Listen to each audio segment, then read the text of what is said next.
우리가 사는 세상에서는 우리가 조금이라도 방심하면 나도 모르게 도둑이 되고 말아요. 자신의 생활이 방만하고 사치를 위한 빚이 늘어나게 되면 자연히 갚지 못하게 되는 것입니다. 어떤 사람은 빚도 능력이라고 말하더라고요. 마치 자신이 빚을 많이 낼 수 있는 것이 인맥이고 능력이 있기 때문이라고 자랑을 하는 경우를 보아요. 별 자랑이 다 있습니다. 요즘은 신용카드가 문제입니다. 돈이 없으면 안 써야 되는 거죠. 근데 카드를 먼저 긁습니다. 마치 내가 돈을 가지고 있는 것처럼 착각하게 만드는. 그러다가 신용불량자가 되는 것입니다. 여러분, 이 모든 것은 존재보다 소유에 집착한 삶을 살 때 일어나는 것입니다.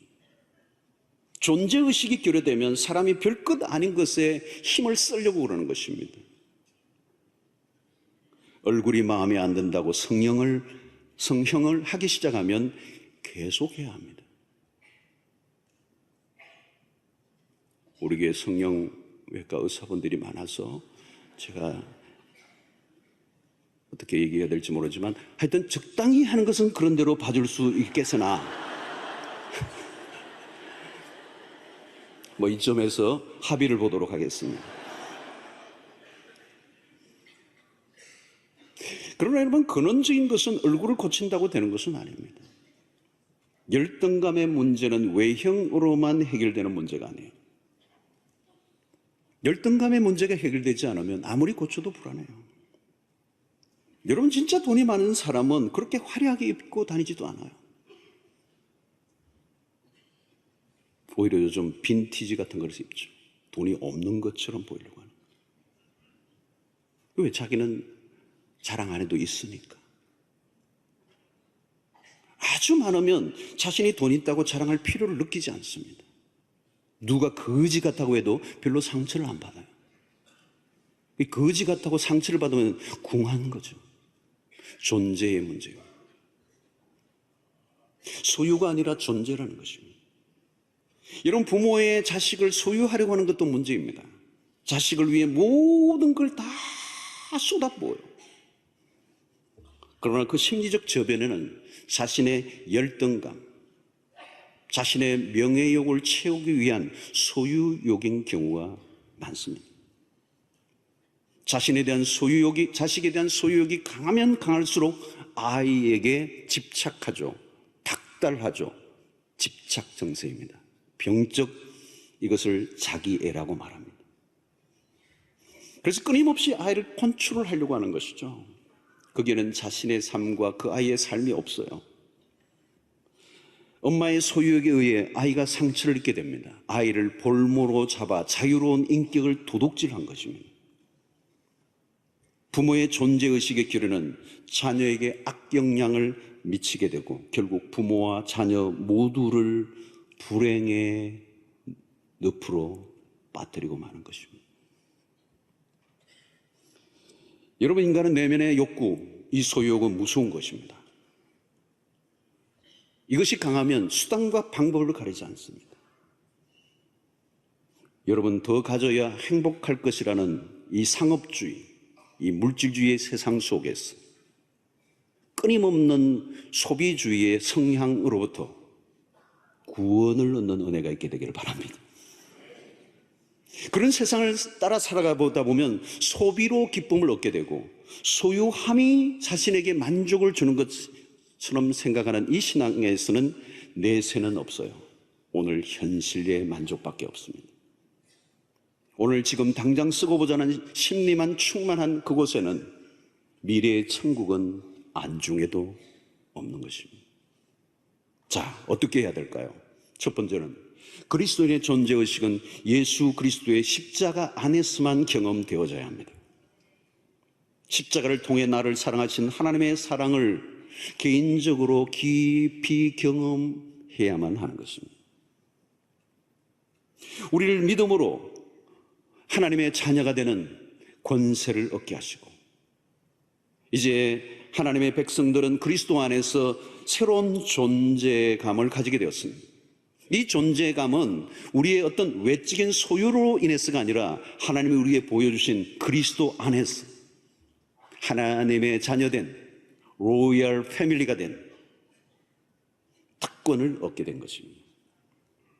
에베소서 2장 10절을 보면 우리는 그의 만드신 바라 그리스도 예수 안에서 선한 일을 위하여 지으심을 받은 자니 이 일은 하나님이 전에 예비하사 우리로 그 가운데서 행하게 하려 하심이니라. 여기서 매우 중요한 것은 우리는 그의 만드신 바라. 우리는 그의 글작품이라 이렇게 번역이 되기도 합니다. 우리는 그의 글작품이라. 헬라어로 포이에마, 영어로 마스터피스라고 그래요. 글작품. 왜요? 하나님이 우리를 새롭게 그렇게 글작품으로 빚어주셨다는 거예요. 그리스도 예수 안에서. 여러분, 우리의 존재는 사람들의 평가에 의해서 좌우되지 않습니다. 우리가 가지고 있는 소유물에 의해서 우리가 평가될 수 없는 존재입니다. 우리가 예수 그리스도를 믿는 순간부터 하나님에 의해서 우리는 그분의 자녀로 왕 같은 제사장들로 우리의 존재 가치가 수직 상승하게 된 것입니다. 복음은 우리를 누구에 의해서도 무시를 당할 존재가 아닌 새로운 신분을 가지게 한 것입니다. 우리는 사람들의 인정이나 평가에 의해 휘둘릴 이유가 없습니다. 우리는 무엇을 하나 더 얹어야 내가 명예로워질 사람도 아닙니다. 성도라는 이름은 기가 막힌 것입니다. 무엇을 소유하거나 혹은 사회적 지위 때문이 아니라 그리스도 안에서 하나님의 자녀라는 새로운 신분으로 정체성을 확인해야 하는 것입니다. 우리는 자체 발광하는 빛이 아닙니다. 하나님으로부터 오는 빛에 의한 반사체예요. 성도의 영광이 그것입니다. 그럼 우리는 하나님께 붙어 있기만 하면 하나님으로부터 나오는 그 빛이 우리에게 반사되어 성도의 영광을 누리며 살아가게 되는 것입니다. 여러분, 우리의 삶은 그분 안에서 새로운 신분을 확인하고 그리스도 때문에 영광스러운 백성으로서 이 땅에 살아가게 될 때 우리는 이 땅에 어떤 것으로 인하여 흔들리지 않고 견고하게 살아갈 수가 있습니다. 여러분, 우리가 그리스도를 굳게 붙들 때 흔들리지 않을 수가 있어요. 흔들리는 것, 없어지는 것들에 목을 매달 이유가 없습니다. 쓸데없는 것들로 치장하지 않아도 됩니다. 속지 마십시오. 헛된 욕망이 사람을 얼마나 비참하게 만들고 불행으로 몰고 가는가를 요즘 우리는 너무도 확실하게 보고 있습니다. 그리스도 안에서 우리의 존재에 넉넉함이 있습니다. 견고한 믿음 위에 여러분들을 세우지 않는다면 천박한 것들에 굴복하게 되고 삶은 불안해지고 쫓기게 되고 그러다 보면 무리하게 죄를 짓고 마는 것입니다. 그리스도 안에만 만족이 있습니다. 그리스도 안에서만 기쁨이 있습니다. 그리스도 안에서만 소망이 있습니다. 그리스도 안에서만 우리의 자랑이 있다는 거예요. 세상의 모든 것은 그냥 사라지는 것입니다. 우리가 붙들 것이 아니고 사라지버리는 영원하지 않는 것을 가지고 나의 존재를 증명하려고 해서는 안 되고 오직 그리스도 안에서만 나의 영광스러운 존재감이 있다는 사실을 믿고 오직 주님만 바라보는 믿음의 삶을 사시기를 주의 이름으로 축원합니다.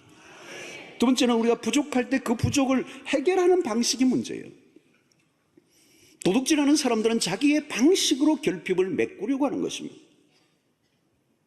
이웃의 것을 빼앗아 자신의 부족을 메꾸려고 하는 것 얼마나 잘못된 것입니까? 부족한 것이 있으면 채워야죠. 문제는 정당한 방법이어야 합니다. 불법적 방법으로 채우려고 해서는 안 되는 거예요. 여러분, 하나님께서 도둑질하지 말라고 하신 것 안에는 우리의 부족은 하나님께서 채워주신다는 뜻이 담겨 있습니다. 힘들고 어려운데 남의 것을 빼앗지 않아도 하나님의 공급이 있다는 것. 그리스도는 부족한 순간 내 힘으로만 그것을 채우려고 해서는 안 됩니다. 힘들고 어려울 때 하나님의 공급을 기다리는 훈련을 해야 합니다. 힘들고 어려울 때 당장 해결하기보다는 믿음으로 어려운 현실을 버텨내는 영성이 필요한 것입니다. 여러분, 믿음이 어디에 쓰여지는 것입니까? 내 문제를 당장, 어려운 문제를 당장 해결하기 위해서 믿음을 쓰려고 하면 그 믿음은 알라딘의 램프의 지니가 됩니다. 그런 여러분 기복주의적 신앙으로 빠질 위험성이 많아요. 우리가 가지고 있는 믿음은 당장의 어려움을 해결해버리는 그런 것이 아니고, 우리의 믿음은 어려운 현실이 닥칠 때 그 어려운 현실을 이겨내게 하는 힘, 그게 믿음이에요. 여러분, 우리가 직업 일선에서 최선을 다해야 합니다. 그러나 우리의 최선만으로 해결되지 않죠. 오늘날 경제 구조가 복잡합니다. 열심만으로 답이 안 나올 때가 얼마나 많습니까? 그런데 돈이 필요하다고 너무 성급하게 사람을 찾아다니고 빚을 내려고 애써서는 안 된다는 것입니다.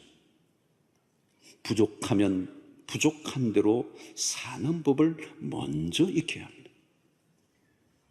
부족하면 생활 규모를 낮춰야 합니다.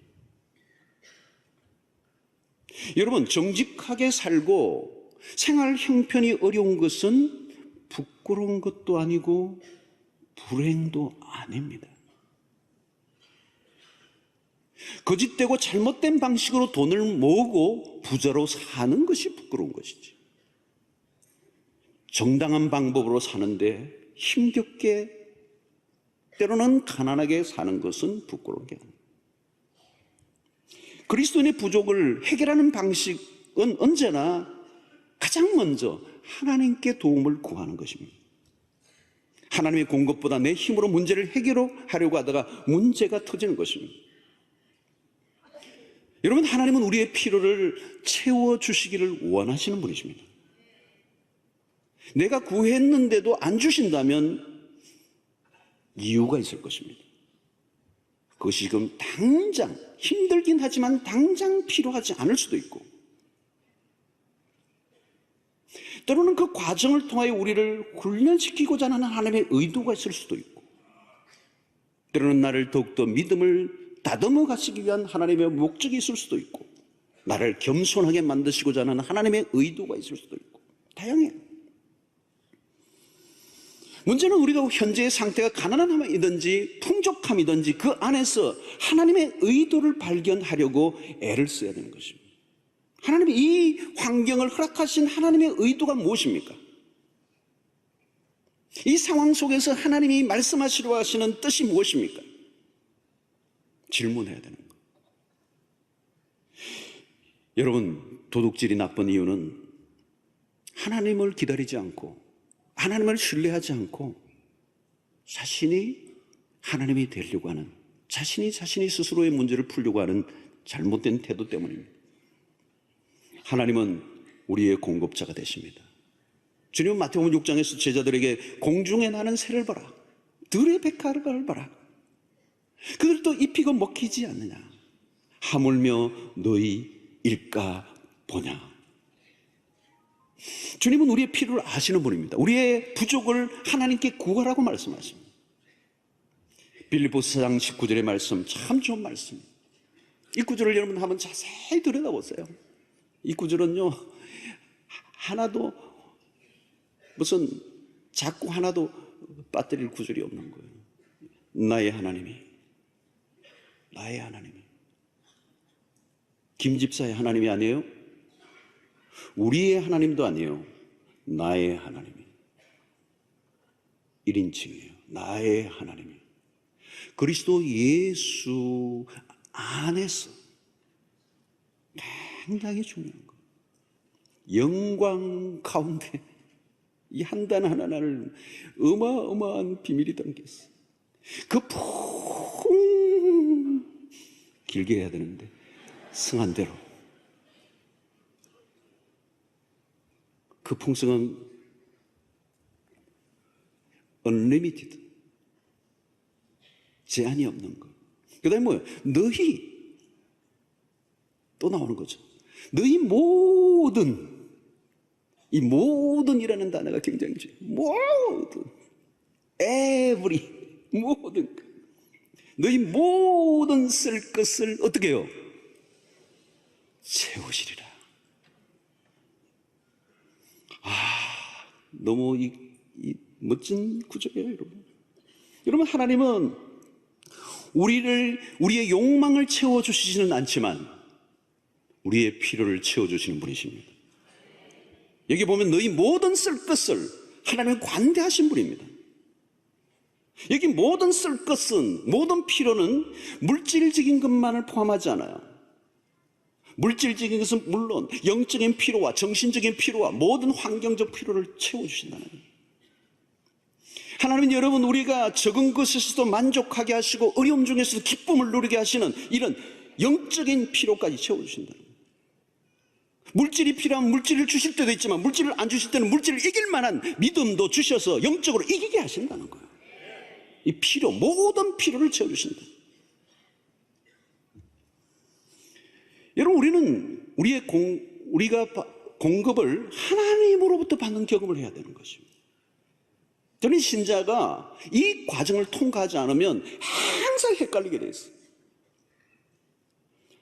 교회 와서는 하나님 믿는다고 그러는데 세상에 나가면 끊임없이 그 필요를 자기의 방식으로 채우려고 하는, 노력하는 이 이중구조적인 삶을 탈피하려고 하면 필요를 채워주시는 하나님을 체험해야 된다는, 체험해야 된다. 여러분, 마태복음 6장 33절의 말씀이 얼마나 기가 막힌 말씀입니까? 너희는 먼저 그의 나라와 그의 의를 구하라. 그리하면 이 모든 것, 이방인들이 무엇을 먹을까 입을까 마실까 구하는 이 모든 것을 너에게 더하시리라. 저는 100% 믿습니다.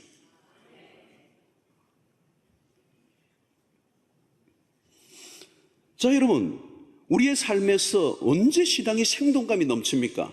이 하나님을 경험할 때란 말이죠. 모든 필요를 채우시는, 우리의 삶의 구체적인 영역 속에서 하나님이 간섭하시는 그 하나님이 어떤 분입니까? 하나님은 부유하신 분이라는 거죠. 나의 하나님이 그리스도 예수 안에서 그 풍성한 대로, 하나님은 풍성하신 분입니다. 그분은 창조주이십니다. 우주의 주인이십니다. 하나님의 뱅크에 자본이 모자랄 리가 없습니다. 무한 자본입니다. 여기 보니까 나의 하나님이 그리스도 예수 안에서, 이게 멋진 말이죠. 여러분, 나의 하나님이 그리스도 예수 안에서, 여기서 우리가 확 와닿는 게 뭡니까? 하나님은 당신의 외아들까지도 우리에게 주셨던 분이세요.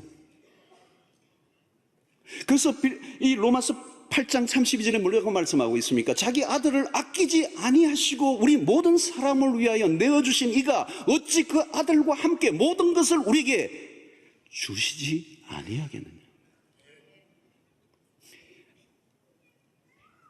할렐루야. 여기서 설교를 끝내야 되는 거, 끝내야 돼요. 더 할 말이 없어요, 사실 이 구절로. 성도 여러분, 지금도 내가 가지고 있는 것, 여기까지 살아온 것, 하나님으로부터 오지 않은 게 있나요? 지금 여기 호흡하고 있는 것, 내가 여기 살고 있는 것. 여러분, 하나님의 공급보다 나의 수단과 방법을 추구하며 살아왔다면 돌이키셔야 돼요. 아마 나의 힘으로만 살아가려고 애를 쓰고 하나님의 공급을 믿지 않고 하나님을 은혜의 아버지로 섬기지 않고 하나님이 끊임없이 베풀어 주시는 은혜 없이 내 혼자 살아왔다면 어쩌면 강도처럼 살았을지도 몰라요.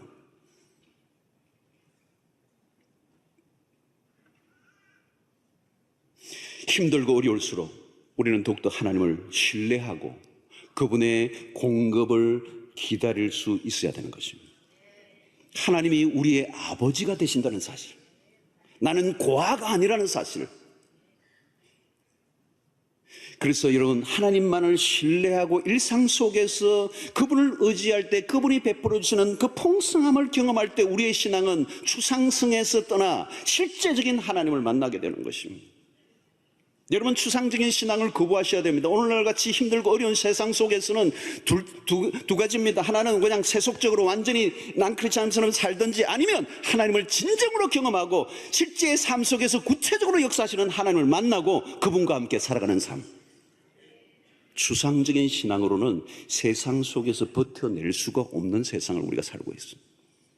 애매모호한 신앙으로 세상 속에서 이 힘들고 어려운 세상의 한가운데서 말씀대로 살아간다는 건 불가능한 거죠. 저는 오늘 여러분들 안에 이 빌립보서 4장 19절에서 바울이 고백했던, 아니 바울이 경험했던 그 하나님, 나의 하나님이 그리스도 예수 안에서 그 영감 가운데 모든 쓸 것을 채우시리라. 이 말씀이 여러분들에게 현실적으로 경험되는 은혜가 있게 되기를 바랍니다. 이게 사실이기를 바랍니다. 하나님은 지고의 하나님으로 멀리 동떨어 우리의 삶과 상관없이 계시는 사상적이고 철학적인 하나님이 아니라 오늘 매일의 일상 속에서 우리의 먹을 것, 입을 것, 마실 것을 책임져 주시는 신실하신 좋으신 분이심을 믿습니다. 저는 오늘 4장 19절에서 하나님, 나의 하나님, 나의 하나님. 시편 23편에서 다윗의 고백도 마찬가지이지 않아요, 여러분? 여호와는 나의 목자시니, 나의 목자시니, 내가 부족함이 없으리로다. 그가 나를 푸른 초장에 누이시며. 여러분, 여기에 무슨 추상성이 있습니까? 여러분, 신앙생활은 흥미로운 것이고 신나는 것이고 생생한 것이고 놀라운 것입니다. 이 은혜를 누리시기를 축원합니다. 그 하나님 안에서 만족하고 그리스도 안에서 나의 존재의 풍성함을 확인하고 산다면 이 세상의 논리에 부추김에 정신을 잃어버리고 살지 않을 줄로 믿습니다. 여러분, 세상은 고장이 나 있어요. 지금도 나라가 온통 힘들고 어렵지만 우리의 민족의 역사 속에 어렵지 않았던 데가 없었어요. 가만히 돌아보면 힘들고 어려운 시절. 하나님이 참 놀라운 역사와 은혜 속에 달려오게 하셨지만 우리 안에는 너무도 많은 욕구 불만으로 가득 차 있어요. 끊임없는 욕망을 자신의 힘으로 해결하기 위해서, 그리고 이 소유욕이 끊임없이 갈 때까지 가는 이 탐욕의 시대, 고장난 열차를 계속 타고 갈 수는 없는 거예요. 오늘 우리는 8계명을 바라보면서 우리 안에 있는 소유욕을 들여다보게 되는 거예요. 헛된 욕망으로, 비정상적인 방법으로 스스로의 문제를 해결하려고 하는 이 삶의 방식을 탈피하기 위해서 더욱더 믿음의 세계 안으로, 하나님의 은혜 안으로, 예수 그리스도의 복음의 능력에 사로잡혀 살아가는 여러분들 되시기를 축원합니다. 실제로 오늘날 여러분 감옥에 들어가지 않았지만 바깥에 나와 있는 도둑이 얼마나 많아요. 들키지 않은 도둑이 얼마나 많아요. 도둑 행하였다고 감옥에 넣는다면 감옥이 모자라서 어떻게 할 수가 없죠. 자칫하면 도둑이 될 수밖에 없는 세상을 우리가 살고 있습니다. 도둑질 가볍게 여기지 말아야 합니다. 하나님의 은혜 안에서 우리의 욕망이 날마다 다스려지고 하나님을 소유하여 모든 소유로부터 자유를 얻는 은혜가 있게 되기를 주의 이름으로 축원합니다.